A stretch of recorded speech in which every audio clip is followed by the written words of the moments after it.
এটা মনে করছে অন্য হুজুর। বুঝ জানা বেড়া মহিউদ্দিন বয়ের ইনটাইক বয় রাখছি বিচার করে দিয়া যাবো। দেখি মস্কারার জায়গা পাইছো, আইলে মনে ধরলে আইবা, মনে ধরলে যাইবা, সিফা দিয়া বইয়া থাও। মনে করছে অন্য হুজুর। বুঝছে না, বুঝছে না, সাফা দিয়া বইয়া থাও।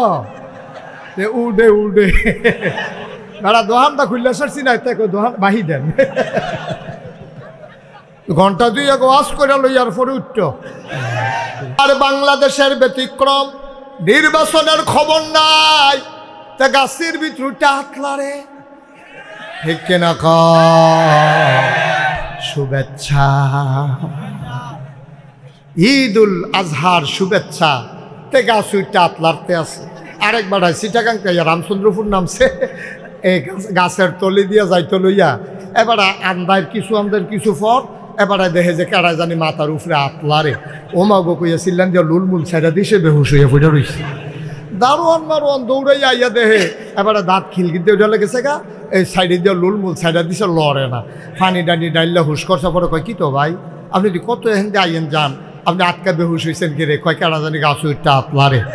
দারোয়ানে কয় আমরা কি সারাটা বছর এখনো দায়িত্ব পালন করি, কোনো সময় দেখলাম আপনি কই দেখলেন গাছ উঠটা চাই আইনছেন গাছের তলে নিচে পরে কখনো তো আতলারে। চাইয়া দেয় টর্চ লাইট ছিপ দিয়া উফরে ফেলচাইয়া দে তে আতলারে নির্বাচন করবো। বড় বড় নির্বাচনের খবর নয়, তুই হ্যাঁ আপনারও কিন্তু তুই বক্তার নাম দিয়ে যদি এমন কিছু লোক নিয়ে আসেন, এটা যেটা এই মাহফিলটার সাথে যায় না, এটা কিন্তু আমাদের খেয়াল রাখা লাগবে। আপনি স্বর্ণের দোকানও যদি লোহা তুল্লা রাখেন তত বিপদ, ব্যবসা হয় ভালো। এটা মনে করে আপনি 5 কেজি লোহাও তুল্লা রাখছেন স্বর্ণের দোকানও, তত স্বর্ণের বেজ্জুতি হয়, লোহার তো দাম বাড়ে। এটা চিন্তা রাখা লাগবে, যা মন চায় তা করা যাবে না, কারণ এটা অনেকের রক্তের উপরে, প্রাণের উপরে এই প্রতিষ্ঠানটা, এই মাহফিলটা দাঁড়িয়ে আছে। সুতরাং খুব চিন্তা করে কাজ করা লাগবে। আপনারা না বুঝলে পরামর্শ নেবেন, হক্কানি ওলামায়ে কেরাম, পীর মাশায়েখদের পরামর্শ নিয়ে বক্তা নির্ধারণ করবেন। নাইলে তো এই মাহফিলগুলোতে আমাদের আসা আমাদের জন্য কষ্টকর। আমরা তো এই মাহফিলগুলোতে আসবো না, কারণ আমাদের মাহফিলের কোনো অভাব নাই, এখানে আসতে হবে এমন কোনো বিষয় না। এক রাত্রে 200-250 মাহফিল আসে, রাখি মাত্র একটা। কিন্তু এটা খেয়াল রাখা লাগবে, মাহফিলগুলো এটা হেদায়েতের মারকাজ। এই মাহফিলগুলোর মাধ্যমে এই ভারতীয় উপমহাদেশের মানুষগুলো দিন শিখে। একদিক দিয়ে মাদ্রাসা, মসজিদের খুতবা, এই ওয়াজ মাহফিল, এইগুলোর মাধ্যমে মানুষ দিন চিনবে, দিন বুঝবে। সুতরাং খুব চিন্তা ভাবনা করে কাজ করতে হবে। আল্লাহ তাবারক ওয়া তাআলা যেন কবুল করে, সবাই পড়ে আমিন। বন্ধুগণ, যেহেতু আজকে প্রচণ্ড, কালকের চাইতে কম কুয়াশাচ্ছন্ন পৃথিবী, শীতের হিমেল হাওয়া, এর মাঝে মানুষের আসা বসা সত্যি কষ্টকর। এজন্যে আমরা চেষ্টা করব কম সময়ের ভিতরে কিছু কথা বলার জন্যে। শুরুতে আল্লাহর কাছে দয়া চাই, আপনাদের কাছে দোয়া চাই।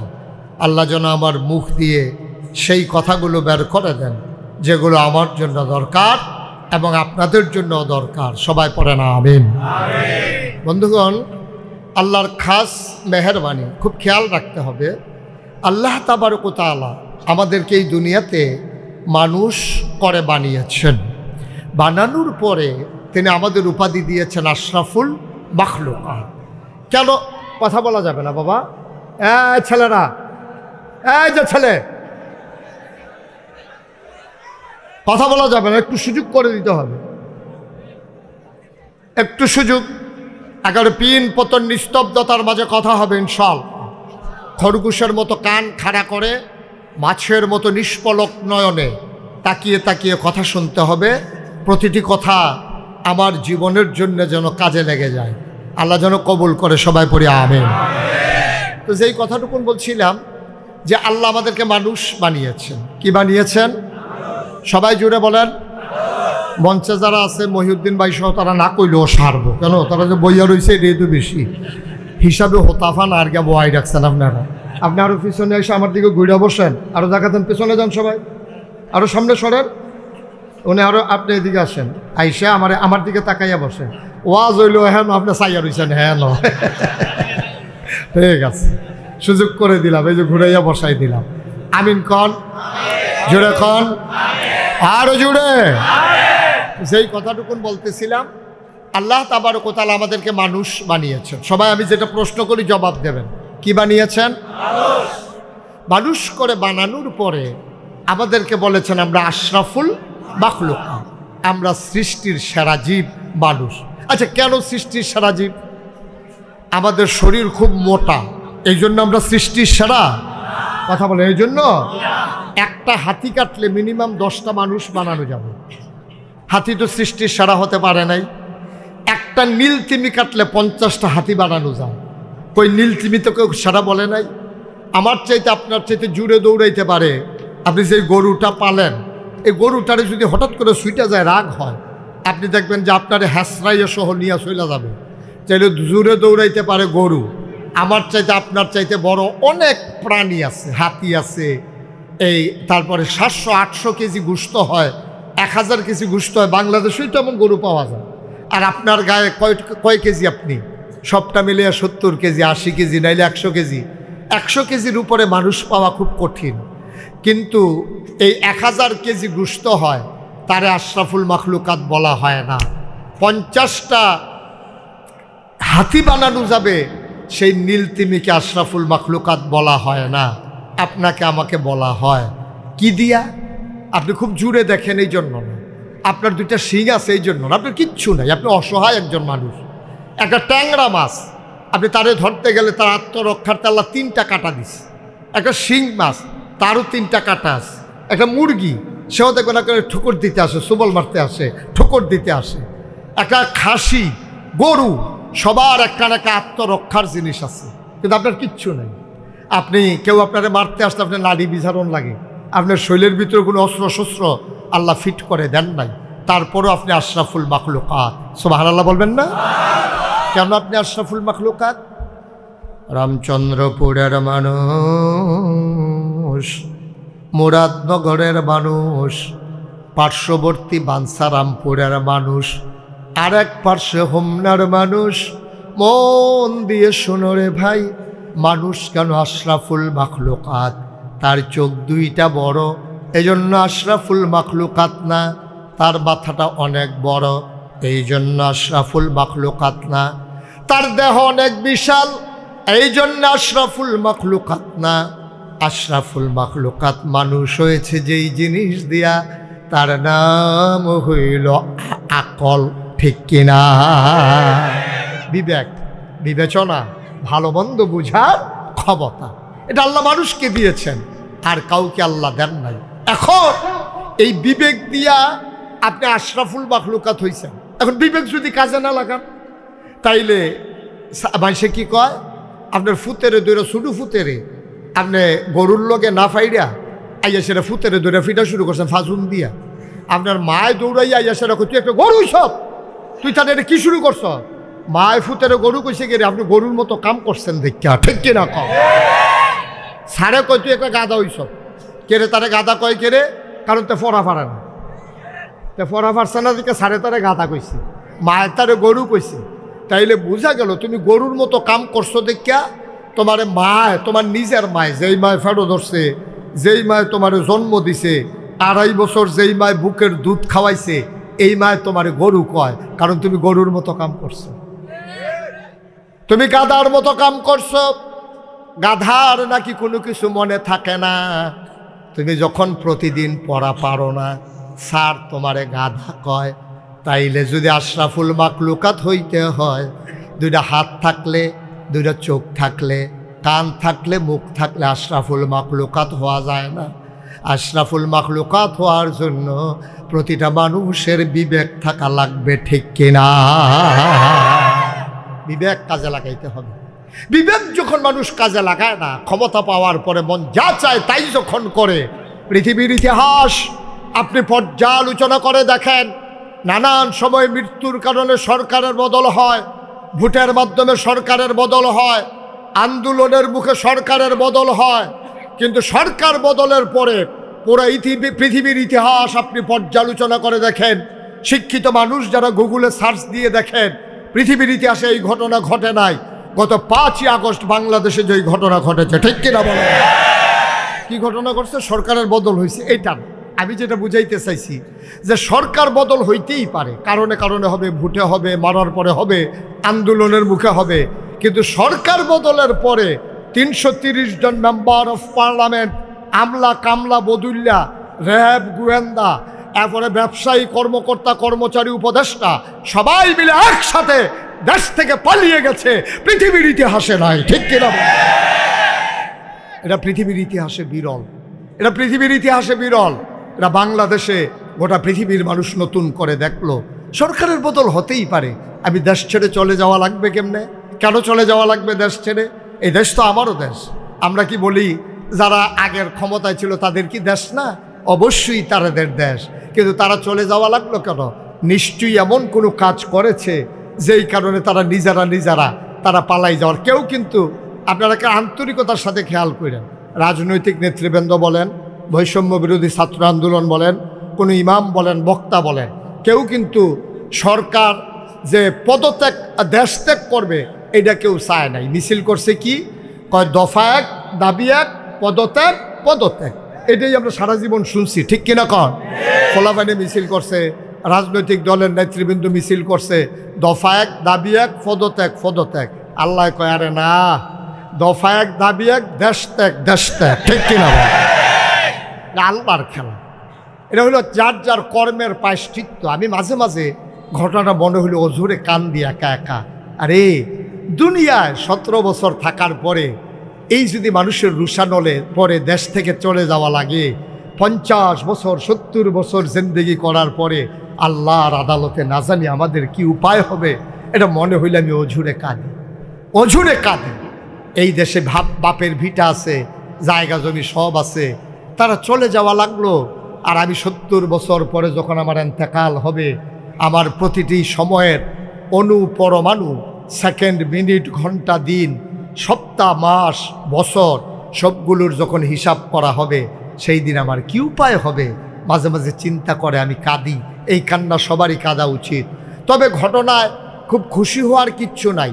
সাদা কাগজে লিখে রাখেন, ওরা যেই কারণে দেশ ছেড়ে পালানো লাগছে, আবার যদি আমরা সেই কাজ শুরু করে দেই, আমাদের পরিণতি এর চাইতে আরো ভয়াবহ হবে। ঠিক কিনা? এখন যদি হেতারা গেছে আগে সিএনজিতে চান্দা তুলতো, এখন আমরা যদি আবার কয়েকজনে গিয়ে আবার চান্দা তোলা শুরু করি, আমরা যদি আবার বাসখেরিয়া টেহা তোলা শুরু করি, একবারে মুরগানছে রামচন্দ্রপুর বাজার তো ব্যস্ত, গরিব মানুষ হেহানতে পারে টেহা খাওয়ান শুরু করি, তো আমরা পরিণতি ওদের চাইতে আরো খারাপ হবে। ঠিক কিনা কর? সুতরাং শিক্ষা গ্রহণ করতে হবে প্রতি ঘটনা থেকে, নাইলে কিন্তু খাইবেন ধরা, ফরবেন মাইনকা সিফাত, ফরবেন মাইনকা সিফাত।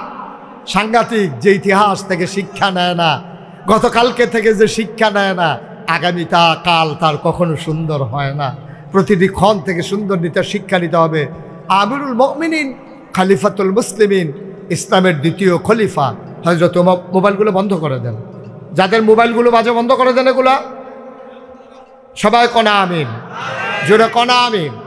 হযরত ওমর একদিন ডাক দেয়া কয়, শোনো, তোমার গতকালকের দিনটার চাইতে আগামী দিনটা যদি সুন্দর না হয়, তাহলে তুমি প্রকৃত মুমিন নও, তুমি প্রকৃত ইমানদার হইতে পারো নাই। কারণ গতকালকে তুমি যেই ভুলগুলা করছো, আজকেও যদি সেই ভুলগুলা করো, তুমি তো গরু ছাগল না, তুমি জন্তু জানোয়ার না, তুমি তো মানুষ। তুমি শিক্ষা নেও না কেন? গতকালকে ভুল হয়েছে, এই জায়গায় গর্তের ভিতরে পা পড়ে তোমার পা মস্কাই গেছে, আগামীকালকে এই গর্তের ভিতরে ফাঁদি হাতের পা ভাঙিয়ে এলিস, তোতে বদলাইব কবে? আর তোমার মস্কানের পরে তো তুমি সাবধান থাকা দরকার।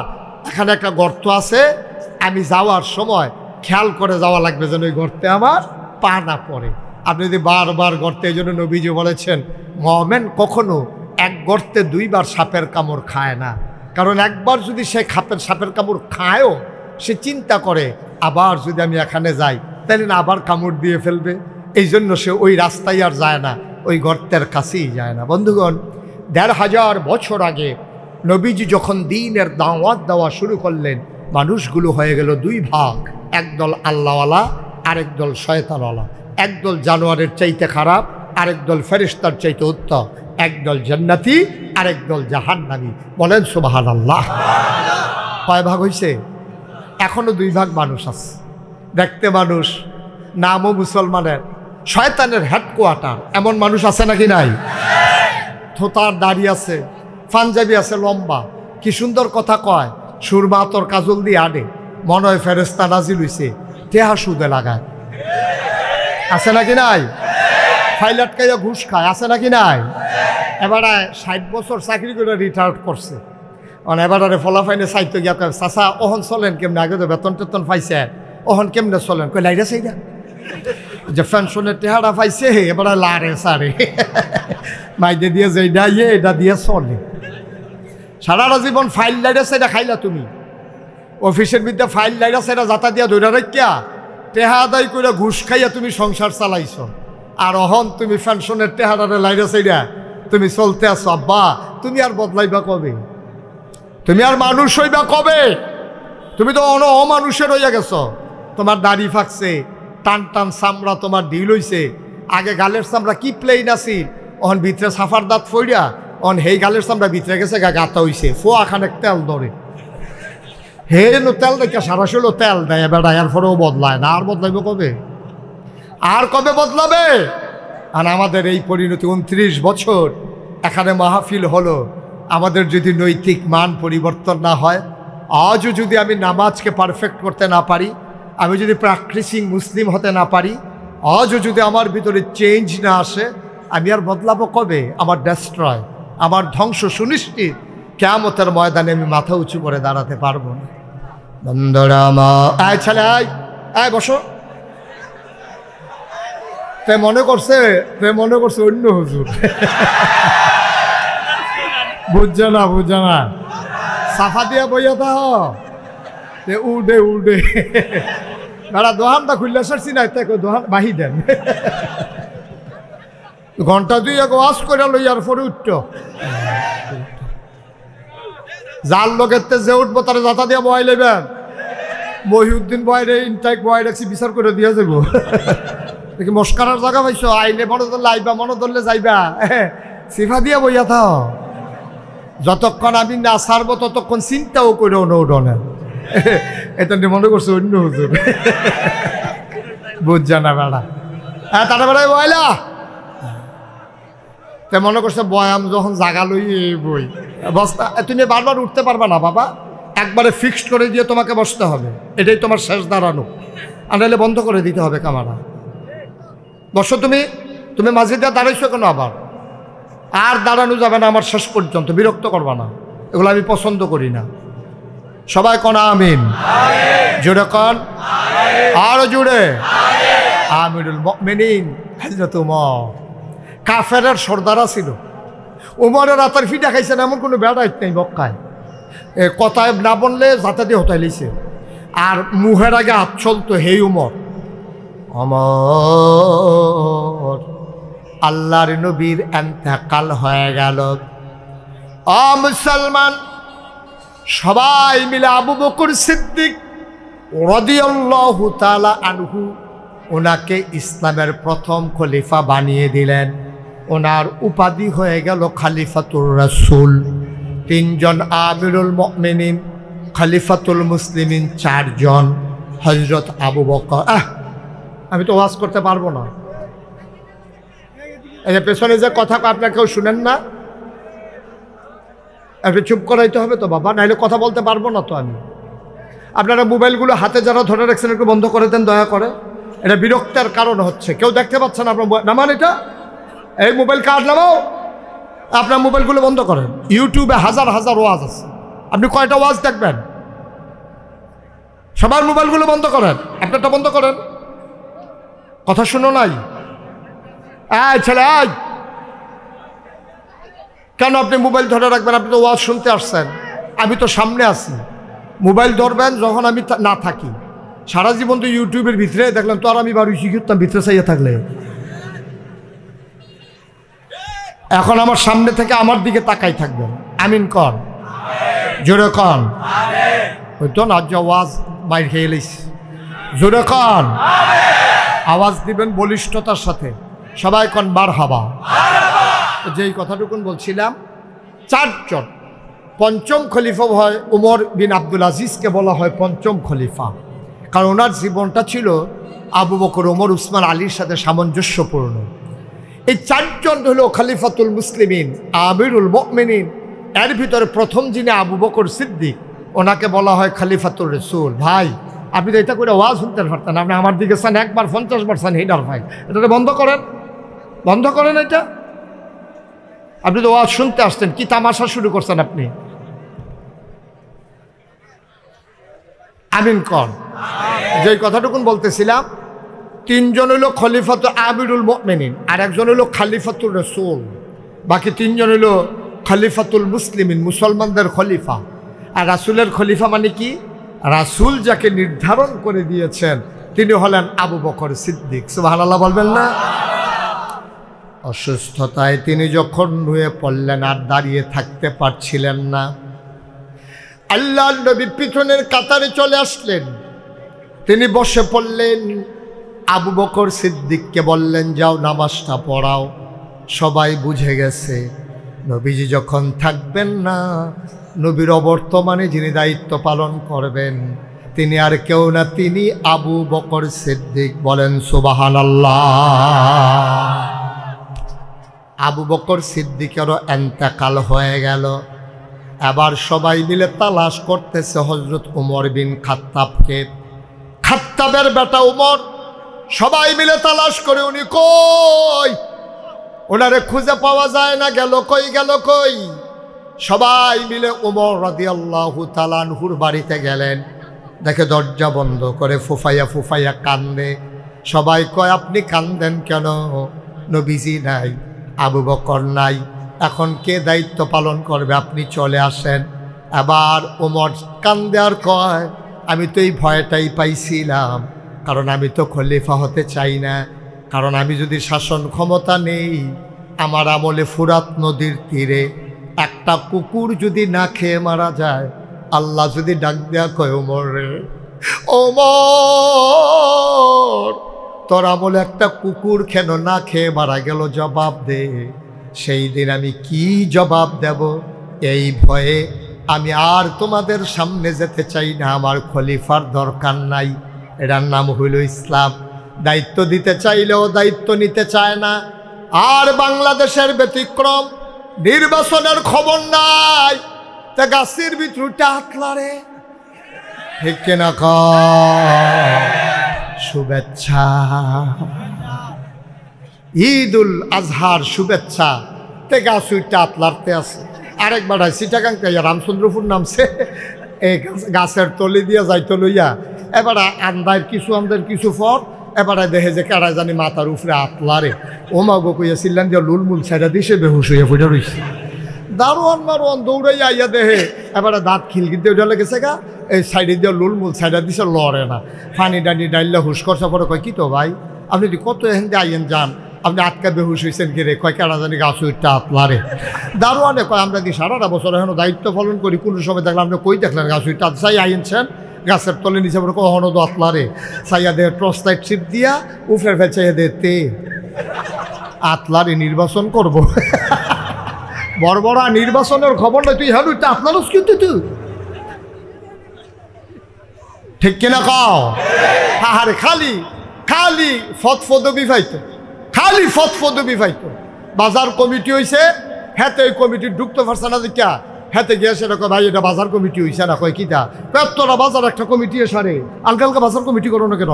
কয়, কেমনে? কয়, বাঁশ বেতার লেগা করো, এই তরকারি বাজার করো, মাছ বাজার করো। এরপরে গিয়াতে ঢুকছে, তার শান্তি নাই ডুহনে রাখ পর্যন্ত। খালি নেতা হইত।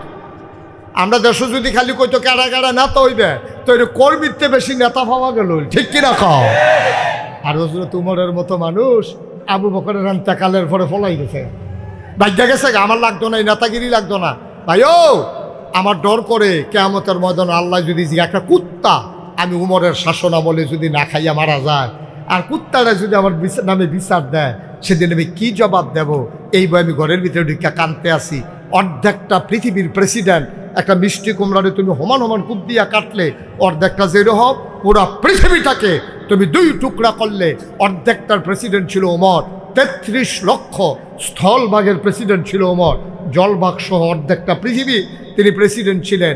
তিনি অর্ধ পৃথিবীর প্রেসিডেন্ট, তিনি আমিরুল মুমিনিন, তিনি খলিফাতুল মুসলিমিন, জান্নাতের সুসংবাদপ্রাপ্ত দ্বিতীয় মানুষ।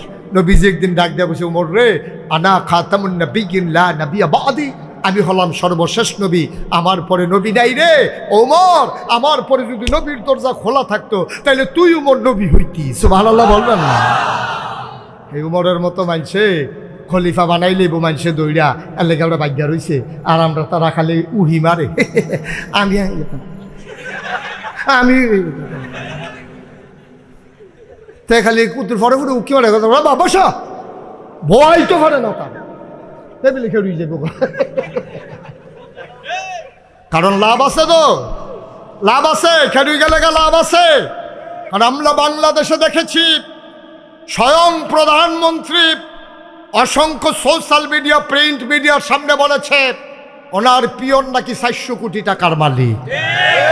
তো এইরকম অন গেলে তো যদি 3 বাজারে 3 বাজবো কিন্তু আলমগীর 3 বাজনের দরকার কি? তারপরে সেলিমে কুদ্দুসে সকলে দোকানদারি হালাই দিয়ে তো রাজনীতিকরণ দরকার। 400 কোটি আলমগীরে কয় বছরে 3 বেচে হাতে 400 কোটি টাকার মালিক হইব? কয় বছরে হইব? অনজেডের ভিতরে ফুজি ছাড়া ব্যবসা করন যায়। আর বাংলাদেশের কিছু অসৎ মানুষ এটা একটা রাজনীতি বানাই নিছে, 400 কোটি টাকার মালিক হয়ে যায় একটা পিয়ন। সভ্য পৃথিবীতে সোশ্যাল মিডিয়ার সামনে এই কথাটা বাংলাদেশে থাকে নাই, গোটা পৃথিবীতে ছড়াই গেছে কথাটা, আমাদের মাথা হ্যাট হয়ে গেছে। আমরা লজ্জায় মাথা লুকালুর জায়গা নাই, ঠিক কিনা কম? একটা দেশের পিয়ন যদি 400 কোটি টাকার মালিক হয়, দেশটা তার রয়েছে কারা? রয়েছে কি? এই টেহারির কেরা? টেহারির মালিককে আপনি, আমি, আমাদের টাকা এগুলো, ঠিক কিনা কম? এগুলো বাংলাদেশের 18 কোটি মানুষের টাকা, সব খাইয়া দেয় তুরমার করে আলায়, রাস্তার কমাইছে খেলায়, ব্রিজের ভিতরে ব্রিজ এসে এটাও খাইয়ালায়। এরপরে যায় কুতুর করছে হেই ব্রিজের ভিতরে রোডের বদলে বাঁশ দিয়ে বইয়া দিচ্ছে বড় বড়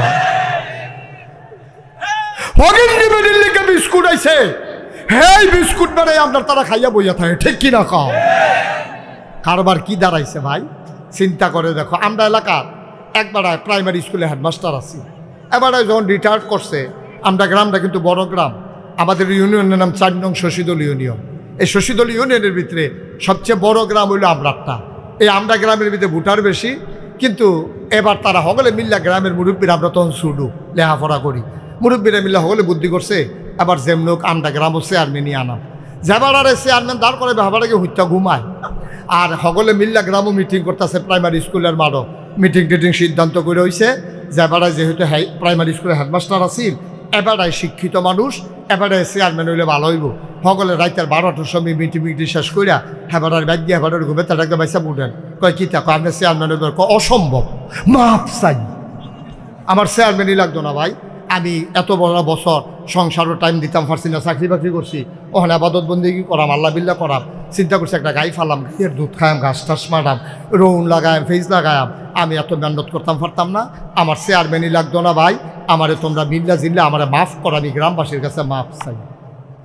সুবহানাল্লাহ কইতেন না? বানানো গল্প না, বানানো গল্প না, বাস্তব ঘটনা শুনে যাও। শেষ পর্যন্ত হগলে মিল্লা পাটারে চেয়ারম্যান বানাইছে, 5 বছর চেয়ারম্যানই করছে, আওয়ানের আগে দিয়া 2 কানি খেত বেচাইছে। বাস্তব ঘটনা, এখনো আমাদের দেশে আমাদের এলাকায় এটা দিয়ে উদাহরণ দেয়। আমরা 5 বছর চেয়ারম্যানই করিয়া 2 কানি খেত বেচাইছে, আর আমরা তারা নির্বাচনের আগে বাতাসে লেগে গাছে দুই রেখে রইতে হয়, শৈল কিচ্ছু নাই। ফাঁসকরণের লগে লগে তার গ্রামও বাড়ি হয়, শহরও বাড়ি হয়, ঢাকাতে বাড়ি হয়, সেকেন্ড হোম করে মালয়েশিয়া কানাডায় গিয়া, ঠিক কিনা? কইতে টেহাদি একজন চেয়ারম্যানে কয় টাকা বেতন পায়, একজন মেম্বার কয় টাকা বেতন পায়? হ্যাঁ, তার বিটার দিকে কুত্তা ঘুমায়, ঘর তুলনের জায়গা নাই। তারপরে হেতে গিয়া সেটা কয়দিন পরে গ্রামও বাড়ি হয়, শহরও বাড়ি হয়, ঢাকা বাড়ি হয়, সেকেন্ড হোম করে মালয়েশিয়া কানাডা গিয়া টেহারি কার এই টাকা। এখন এই মজা পাইয়া লাইছে, এর লেগে সকলে খালি আমিও আমিও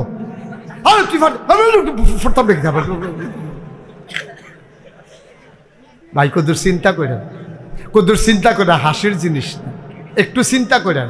উমরের মতো মানুষ, উমরের মতো মানুষ দুনিয়ায় থাকতে জান্নাতের সুসংবাদ পাইছে, দাঁড়ায় দায়িত্ব নিতে চায় না, ঘর দরজা বন্ধ করে কান্দে। এরপরে শুনো না কারবার আরও আছে তো ঘটনা, এরপরে একটা টের পাইবা কি কারবার যাইতে আছে, আর যে একটা সেরা করা ছুটে যাইব গজ্জা সিফা দিয়া বইও সকলে, সকলবেলা আইনা না একটা ফেস লাগাই দিয়া যায় গিয়া ভালো যা করে কয় মার হাবা কয় না রে। আবার সকলে মিয়াল্লা নিয়া খলিফা বানাইছে। এবার আর শাসন আমলে বিদেশ থেকে কিছু কাফর আইছে, কি হয়েছে না কথা কয় না সকলে কইতেন না তারপরে কয় কি তা কাপড় তো কাপড় এর লেগে কয় না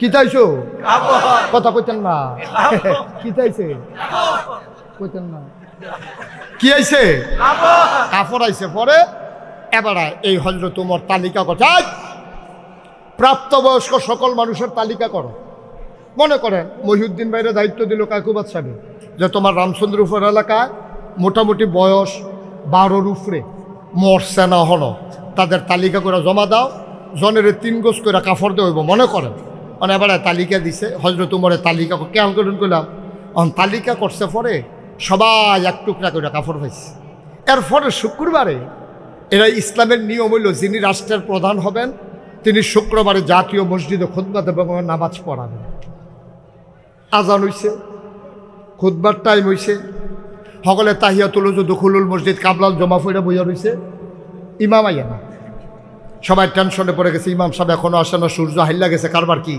এই জানে একটা শুধু ফলারে ফাটাইছে তুই গিয়া চাই আইসান আমরা উমরে আইয়া না গেরে তো শুধু ফলায় দৌড় দিয়া গিয়া দেহে উমর এমনি বইয়া রইছে রইদ ফিটটা ফুটে যে গীতে আছে আর এবার একটা পাঞ্জাবি সরাই দিয়া রাখছে বালুর উপরে হেতে গিয়া সারা সালাম দিছে আসসালামু আলাইকা ইয়া আমিরাল মুমিনিন ইয়া খলিফাতাল মুসলিমিন উমর আপনাকে সালাম সবাই তো আমারে ফাটাইছে আপনি মসজিদে যান না করে নামাজের টাইম যে গীতে আছে উমরে মুস্কি হাসি দেখো ওয়ালাইকুম আসসালাম বাবা তুমি গিয়া বলো আমি আসতেছি পাঞ্জাবিটা যে ধুইয়া দিছিলাম আটকা এটা শুকাইতে একটু দেরি হইছে আমি মনে করছি পাঞ্জাবিটা বালায় গাও দিতাম গিয়া দেখি ময়লা হইয়া রয়েছে কিছু এখন জমার দিন পাঞ্জাবিটা ময়লা পাঞ্জাবি গাও দিয়া ভাল লাগছে না এর লেগে দিয়া দিছি শুকাইতে একটু দেরি হইতেছে আমি আইতে আসি তুমি গিয়া কও শুকাই গেছে আমি গাও দিয়ে আইতে সুবহানাল্লাহ কইতেন না তাইলে বুঝা গেল ওমরের পাঞ্জাবি 10-12টা কথা কয় না তো কয়টা কয়টা অর্ধ পৃথিবীর প্রেসিডেন্ট পাঞ্জাবি কয়টা রে কি বুঝলা কি বুঝলা সলিমুদ্দি কলিমুদ্দি তোমার পাঞ্জাবি ফিন্ডা শেষ করতে পারো না তোমার জিয়ার জামাই বানাই দেয় ফুতে বানাই দেয় শালায় বানাই দেয় হৌর বাইতে পাইছ হুদা পাঞ্জাবি আর পাঞ্জাবি অর্ধ পৃথিবীর প্রেসিডেন্ট উমরের পাঞ্জাবি কয়টা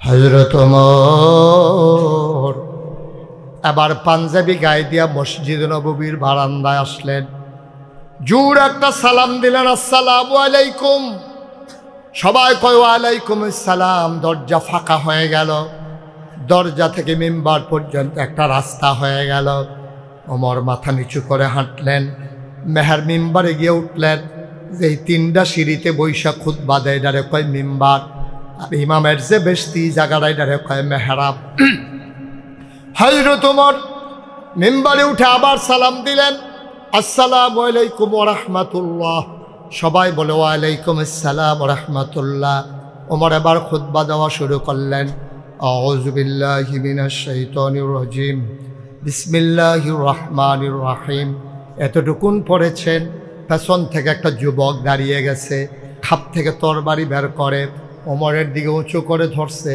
ধরে কই আমিরাল মুমিনিন ও ওমর তাকায়া দেখেন আমার হাতেইটা কি কয় তরবারি কয় কিছুদিন আগে আপনি সবাইকে এক টুকরা করে কাপড় বন্টন করেছেন নিশ্চয়ই আপনিও এক টুকরা পেয়েছেন আমরা সবাই নতুন কাপড়ের পাঞ্জাবি বানাইছি আপনার পাঞ্জাবি দেখি নেসফে শাক হাঁটুর নিচে নেমে গেছে এক বিগত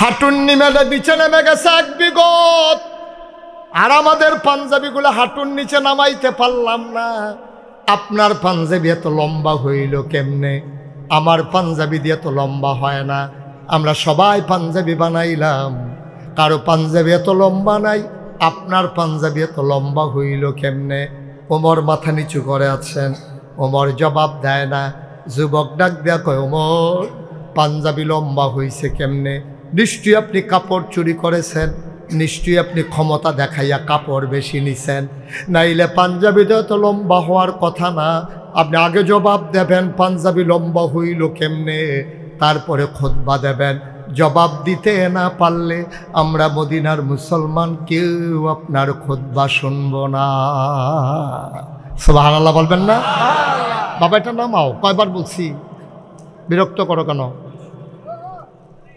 ছেলে কেন আপনার পাঞ্জাবি লম্বা হইল? জবাব দেবেন, তারপরে খুতবা দেবেন। অর্ধ পৃথিবীর প্রেসিডেন্টের সামনে দাঁড়াইয়া যুবক তরবারি খুলে ফেলছে। এটা যেমন তেমন উমর না, যে উমর দেখলে শয়তান পর্যন্ত দৌড় দেয়, হুদা দৌড় দেয় না। শয়তানে যখন শুনছে দক্ষিণ বাজারও ওমরে আইতে আছে, উত্তর বাজার দিয়া শয়তানে দৌড় দিয়া একেবারে আপনার বানসারামপুরের দিকে দিছে দৌড়। হুদা দৌড় দেয় না, দৌড় দেয় আর কয় আইয়ে রে। হে উমরের সামনে তরবারি খুললে সামনে খেলা মনে করছে কিরম কলজা ফলাটা। ওমর কয় বাবা, চুপ মেরে গেলেন। ওমর কথা কয় না। যুবক কয় আগে জবাব দেবেন, তারপরে খুতবা দেবেন। ওমরের বড় ছেলে নাম হইল আব্দুল্লাহ ইবনে ওমর। তিনি দাঁড়াইয়া ডাক দিয়া কয় ভাইয়ারা, জবাবকে আব্বায় দেওয়া লাগবে না, আমি দিলেও চলবে। আমাদের জবাবের দরকার, কে দিল এটা দেখার বিষয় না, জবাব পাইলে আমরা খুশি হয়ে যাব। আব্দুল্লাহ ইবনে ওমর কয় আমার আব্বা কাপড় চুরি করে নাই, ক্ষমতা দেখাই আমার আব্বা কাপড়ও বেশি নেয় নাই। শুনো শুনো শুনো, কয়েকদিন আগের ঘটনা শুনো। আমার ছোট ভাই বোনগুলা ফিন্নি খাওয়ার জন্য আম্মার কাছে আবদার করছে। আম্মায় কয় তোর আব্বা এলে কমু। বাচ্চাটি কানতে কানতে আমার ছোট ভাইয়েরা বোনেরা না খাইয়া ঘুমাই গেছে, ফিন্নি খাবেই খাবে। ওমর যখন ঘরে গেলেন, ওমরের বিবি ডাক দেয়া কয় ও স্বামী আমার, বাচ্চাগুলা ফিন্নি খেতে চায়, আপনি একটু অনুমতি দিলে রাষ্ট্রীয় কোষাগার থেকে সামান্য একটু অনুদান বাড়াই দিলে সিন্নি রান্না করতে পারি। ওমর কয় বাচ্চাগুলা কই? কয় ঘুমাই গেছে। কয় উঠাও। বাচ্চাগুলাকে ডেকে উঠানো হলো। বাবা ঘরে আসছে, বাচ্চাগুলা আনন্দে অতিশয্যে চিৎকার করতেছে। ওমর কাছে ডাইকা সবাইকে লান ধরে দাঁড়ালেন। কয় শুনলাম তোমরা নাকি ফিন্নি খেতে চাও। কয় জি আব্বা, আমরা অনেক দিন হয় ফিন্নি খাই না। ওমর চোখের পানি ছেড়ে দিয়ে কয় অবশ্যই তোমরা ফিন্নি খাবা, যেই দিন মদিনার প্রতিটি মানুষ ফিন্নি খাবে। সবাই যেই দিন ফিন্নি খাবে ওই দিন তোমরাও ফিন্নি খাবা, কোনো চিন্তার দরকার নাই। বাচ্চারা বুঝে ফেলছে এই কপালে বোধহয় আর ফিন্নি নাই, সবাইরে দেওয়াও যাবে না, আমরাও খাইতে পারবো না। আব্দুল্লাহ ইবনে ওমর কয় ভাই, আমার ছোট ভাই বোনেরা ফিন্নির জন্য কাঁদছে, আব্বা দেয় নাই। আমার আব্বা চুন্না ডাকাত না, আমার আব্বা ক্ষমতা দেখাইয়া কাপড় বেশি নেয় নাই। আবার লোকজন বলতেছে এত কথার দরকার নাই, পাঞ্জাবি লম্বা হইছে কেমনে আগে বলো, তারপরে আমরা কথা শুনবো, অন্য কথা শুনে লাভ নাই। আবার আব্দুল্লাহ ইবনে ওমর কান্দে, ডাক দেয়া কয় ভাইয়েরা, আব্বা যেমন এক টুকরা কাপড় পেয়েছে, আমিও দুই দেশের সাবালক মানুষ হিসেবে এক টুকরা কাপড় পেয়েছি। ডাব্বাটা কাপড় নিয়ে যখন বাড়িতে গেলাম, আমি গিয়ে দেখলাম আমার আগের পাঞ্জাবিটা এখনো অনেক ভালো, এখনো ছিঁড়ে যায় নাই, পুরানো হয় নাই। আমি আব্বাকে বললাম আব্বা, ও আব্বা, এই বছর নমুনা খারাপ, প্রথমেই যেমনি শৈত্যপ্রবাহ শুরু হইতেছে, দেশে বোধহয় আরও কড়া শীত পড়বে, আপনি একটা লম্বা করে আব্বা পাঞ্জাবি বানান, আমার টুকরা কাপড়টাও আপনারে দিয়ে দিলাম, আপনি দুইটা কাপড় জোড়া লাগাইয়া একটা লম্বা পাঞ্জাবি বানান। ভাইয়েরা, ও মদিনার মুসলমানেরা, আমার আব্বা কাপড় চুরি করে নাই, আমার আব্বা ক্ষমতা দেখাইয়া কাপড় নেয় নাই, আমার টুকরা কাপড় আব্বারে দেওয়ার কারণে দুই টুকরা কাপড় জোড়া লাগাইয়া আব্বায় পাঞ্জাবি বানাইছে, এই জন্য পাঞ্জাবি লম্বা হইছে, নাইলে লম্বা হওয়ার কোনো সুযোগ ছিল না। সবাই কয় আলহামদুলিল্লাহ, আমরা জবাব পেয়ে গেছি। ওমর আপনি খুতবা পড়েন। ওমর কয় সম্ভব, আমি তো খুতবা পড়ব না, আমারও কথা আছে, আমারও কথা আছে। যেই যুবকটা আমারে প্রশ্ন করছিল সে কই? যুবক হাত উঠাইয়া কয় লাব্বাইকি আমিরুল মুমিনিন, এই যে আমি। কয় তুমি সামনে আসো। সবাই ভয় পেয়ে গেছে, মনে করেছে ওমর বোধহয় রাগান্বিত মাইন্ড করেছে, নিশ্চয়ই যুবককে শাস্তি দেবে। সবাই রাস্তা খুলে দিলেন, পিনপতন, নিস্তব্ধতা, কোনো শব্দ নাই, আওয়াজ নাই। হযরত ওমর তাকিয়ে দেখলেন যুবকটা আসতেছে, তিনি আস্তে করে মিম্বার থেকে নামলেন, কাছাকাছি আসার পরে হাত দুইটা বাড়াই দিলেন। যুবক লাগ দিয়ে ওমরের বুকের ভিতরে পড়ে গেলেন, শক্ত করে উমরকে ধরেছে, ওমর যুবককে ধরেছে, যুবকও কান্দে, ওমরও কান্দে। এবার ওমর ছেড়ে দিয়ে কয়, পৃথিবীর মানুষ সাক্ষী থাকো, যতদিন পর্যন্ত এই অন্যায়কে প্রতিবাদ করার মতো মুসলমান থাকবে, ততদিন পর্যন্ত ইসলামের দিকে চোখ তুলে তাকানোর কারো সাহস হবে না, ঠিক কিনা? আজকে সাদাকে সাদা বলার মতো মানুষের বড় অভাব, কালোকে কালো বলার মতো মানুষের বড় অভাব, পানিকে পানি বলার মতো মানুষের বড় অভাব, তৈলকে তৈল বলার মতো মানুষের বড় অভাব, ন্যায়কে ন্যায় বলা, অন্যায়কে অন্যায় বলা। যতদিন পর্যন্ত বাংলার 18 কোটি মানুষ কালোকে কালো বলতে পারবে না, সাদাকে সাদা বলতে পারবে না, ন্যায়কে ন্যায় বলতে পারবে না, অন্যায়কে অন্যায় বলতে পারবে না, খোদার কসম এই বাংলাদেশে শান্তি আসতে পারে না, ঠিক কিনা বলেন? কি হবে ওয়াজ দিয়া কন? কি হবে ওয়াজ দিয়া? আমরা যে ওয়াজ করি, আমার ওয়াজের বয়স তো 33 বছর হয়েছে। কয়দিন আগে না মনে হয় মালিক মেম্বর দুলাল মিয়া তারা বইয়া থেকে যে আমার ওয়াজ করাইছে, আমার মনে হয় এখনো চোখে ভাসে।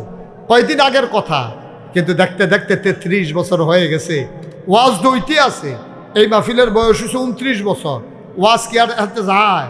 ওয়াজ শেষ হইলে এখনো বইয়ে বইয়া কান্দে। নাকাইশের হুজুরে যে কথাটি কইল রে, আরে কলজা দিয়া লাগে রে, বাড়ি গিয়া সেরা কয়, হুজুররা কত কথাই কইব, সব হুন্ডা ফারা যাইতো না, বিড়িটা দে, বিড়ি ডালো, বিড়ি ডালো। এবার বিড়ি টানতে আছে আর দমার লোকে ওয়াজ উঠতে আছে। ওয়াজ উইটা দমার লোকে গিয়ে বিশ্বাস জাগিয়েতে আছে। ওয়াজ দেখেন হাফ প্যান্ট। ওয়াজ তো আমরা গ্রহণ করি না, ওয়াজ শুনি কিন্তু কাজে লাগাই না, ঠিক কিনা কও? আমার কথাটি অক্ষর অক্ষরে মিলাই দেখেন, অক্ষর অক্ষরে মিলাই দেখেন। আব্বা আপনি থাকবেন না তো দুনিয়া, কি রঙের ঘোড়া দৌড়াইতে আছে? আমি থাকবো, মহিউদ্দিন ভাই থাকবে, কি হবে ফুলার মালা দিয়া? তোমরা সবাই মিললে ওনার জন্য বড় একটা ফুলের মালাই না গোলাপ দিলা। উনি মরার পরে গিয়ে যদি দেখে কবরে জুতার মালা, এই ফুলের মালার কি দাম? সবাই মিললে ওনারে টিটকারি মেরা মস্কারা কইরা তোমরা সমাজ থেকে বের করে দিয়েছ। উনি কবরে গিয়ে যদি দেখে ফুলের মালা, তাহলে কপাল খুলে গেছে, ঠিক কিনা কও? আউযু বিল্লাহি মিনাশ শাইতানির রাজিম। বিসমিল্লাহির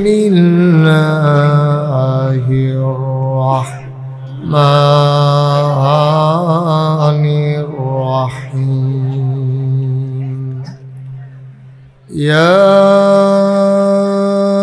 আইয়ুহান নাবিয়্যু ইত্তাকিল্লাহ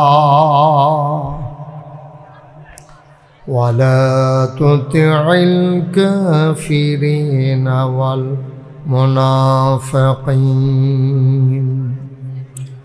ইন্নাল্লাহা কানা আলিমান হাকীমা واتبع ما يوحى إليك من ربك إن الله كان بما تعملون خبيرا وتوكل على الله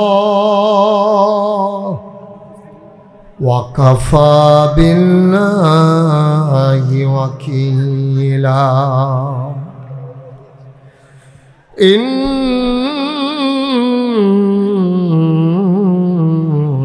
الله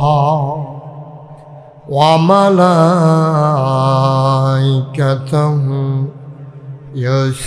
يصلون على النبي يا أيها الذين آمنوا صلوا عليه وسلموا تسليما اللهم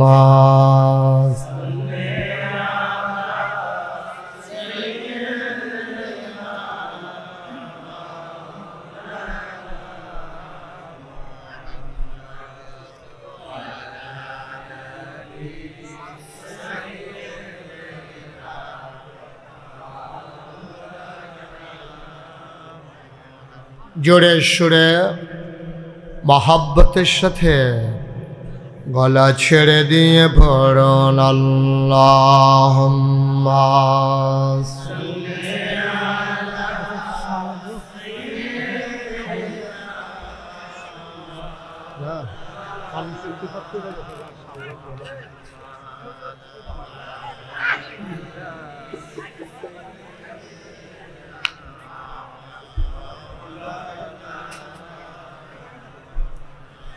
জোরে জোরে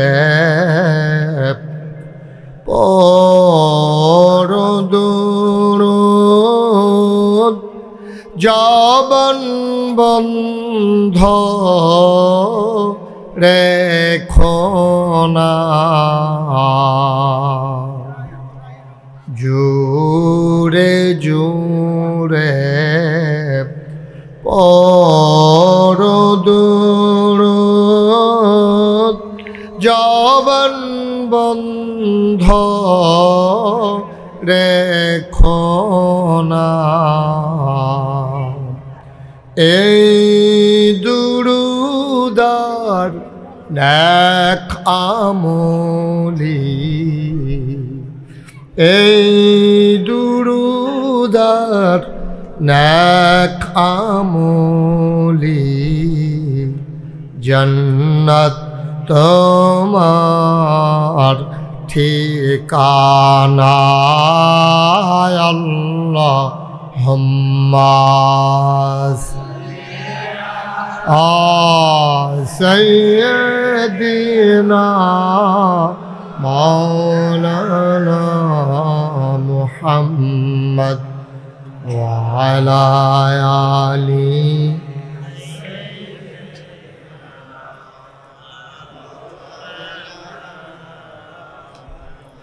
لا إله إلا الله لا إله إلا الله لا إله إلا الله لا إله لا إله إلا الله محمد رسول الله صلى الله عليه وسلم اللهم صل وسلم وبارك عليه সবাই পড়ি আলহামদুলিল্লাহ জোরে পড়ি আর জোরে আল্লাহ তাবারক ওয়া তাআলার দরবারে আমরা লাখ কোটি শুকরিয়া জ্ঞাপন করছি যিনি আমাদেরকে ঐতিহ্যবাহী ঐতিহ্যধন্য প্রাচীনতম বাণিজ্য কেন্দ্র রামচন্দ্রপুর টিন ও কাঠ বাজার ব্যবসায়ীদের উদ্যোগে আয়োজিত 3 দিনব্যাপী 29তম বার্ষিক বিরাট ওয়াজ ও দোয়ার মাহফিল উপলক্ষে আজকে দ্বিতীয় দিবসে 14ই ডিসেম্বর যে দিনটি বাংলাদেশের ইতিহাসে এক রক্তঝরা দিন এ দিনটি শহীদ বুদ্ধিজীবী দিবস পাকিস্তান হানাদার বাহিনীর সেই সদস্যরা যখন টের পেল বাংলাদেশ স্বাধীনতার দ্বার প্রান্তে বাংলাদেশকে মেধাহীন করার জন্যে বাংলাদেশের কবি সাহিত্যিক দার্শনিক ঐতিহাসিক বুদ্ধিজীবী তাদেরকে পরিকল্পিতভাবে হত্যা করা হয়েছিল সেই 14ই ডিসেম্বরে 1971 সালে সেই দিনে দ্বিতীয় দিবসে আজকের আয়োজনে যিনি আমাদেরকে আসার বসার কিছু কথা শোনার তৌফিক এনায়েত করলেন আলিশা মাহবুদের দরবারে অবনত মস্তকে সশ্রদ্ধ চিত্তে হৃদয়ের সবটুকুন আবেগ উচ্ছ্বাস ভালোবাসা আকুতি কাকুতি মিনতি জমা করে মাহবুদের শিখানু কালেমা দিয়ে চিৎকার করে সবাই পড়ি আলহামদুলিল্লাহ। জনাব সাহেবে সদর আজকের এই মাহফিলের জনাব সভাপতি ইতিমধ্যে আমার সাথে ফোনে কথা বলেছেন মুরাদনগরের মাটি ও মানুষের নেতা। আজও যে মানুষটি দীর্ঘদিন দেশের বাইরে থাকার পরেও মুরাদনগরের মানুষের মণিকুঠায় যার বাস, মুরাদনগরের মানুষ যাকে ভুলেনি, জনাব আলহাজ মুফাজ্জুল হোসেন কায়কোবাদ সাহেব আমাদের সামনে কথা বলেছেন। এই এলাকার বিশিষ্ট রাজনীতিবিদ, যিনি পার্শ্ববর্তী মাদ্রাসার সম্মানিত প্রতিষ্ঠাতা জনাব মোহাম্মদ গোলাম মহিউদ্দিন আহমেদ, আজকে মোল্লা মহিউদ্দিন মোল্লা উপস্থিত হয়েছেন। আজকে রাজনৈতিক বিএনপি, বাংলাদেশ জামাত ইসলামী সহ বিভিন্ন রাজনৈতিক দলের নেতৃবৃন্দ উপস্থিত হয়েছেন। এই এলাকার বিভিন্ন মসজিদের ইমাম সাহেবান, ওলামাই কেরাম, মুরব্বিয়ান আযম, কলিজার টুকরা যুবকেরা, পর্দার আড়ালের মা ও বোনেরা, সবার প্রতি আমার আবারও আন্তরিক সশ্রদ্ধ সালাম। আসসালামু আলাইকুম ওয়া রাহমাতুল্লাহি ওয়া বারাকাতুহু। এই মাহফিলটি একটি ঐতিহাসিক মাহফিল, যেহেতু এবছর 29তম বছর হয়েছে। জনাব আব্দুল মালেক মেম্বার সাহেব এবং দুলাল মিয়া সাহেব তারাই মূলত মাহফিলটাকে তিল তিল করে দীর্ঘদিন ধরে দাঁড় করিয়েছেন। সুতরাং এই মাহফিলটার একটার গুরুত্ব আছে। সামনে থেকে আপনারা মাহফিলের বক্তা নির্ধারণে আপনারা আরেকটু সতর্ক হওয়া লাগবে, ঠিক কিনা বলেন? আপনারা যদি মাহফিলটার কায়ে কালিমা লাগান,